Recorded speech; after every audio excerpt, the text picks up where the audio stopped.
प्रथमदर्शी असे दिसतात की ओरिजिनल कार्ड बनवलेले आहे। ह्याच्यात पूर्ण सरकारी यंत्रणा हे सत्ताधारी पक्षांबरोबर मिळालेली आहे।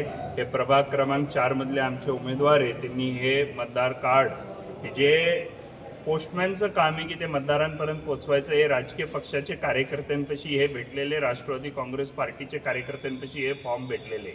तर आमची एकच आरोप आहे की जे नेहमी आरोप झालेले इलेक्शन कमिशन यांच्याबरोबर मॅनेज आहे, ते ह्याच्यातून धांदळ स्पष्टपणे दिसत आहे की इलेक्शन कमिशन या सत्ताधारी पक्षांबरोबर मॅनेज असून हे निवडणुकीमध्ये घोळ घालायचा प्रयत्न करतात आहे।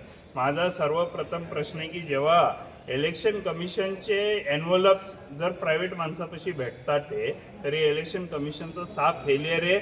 स्टेट इलेक्शन कमिशनरनी जबाब द्यायला पाहिजे की हे कार्ड कसे गेले, जी सखोल चौकशी व्हायला पाहिजे। जर हे धुळ्यात भेटले तर अख्ख्या महाराष्ट्रामध्ये सत्ताधारी पक्षांकडून इलेक्शन मॅनेज करायचं काम इलेक्शन कमिशनला पकडून झालेलं आहे, हे स्पष्टपणे ह्याच्यात दिसून येत आहे। आणि आमची आता आम्ही आयुक्तांना भेटणार आहे, SP धुळ्यांना भेटणार आहे आणि संबंधितांवर आम्ही गुन्हे दाखल करायची मागणी करणार आहे। कारण जर अशा निवडणुका होत असतील तर खरे मतदारांचा हक हिरून घ्यायचं काम हे भ्रष्टाचारी लोक करतात, हे ह्याच्यातून स्पष्टपणे दिसून येत आहे।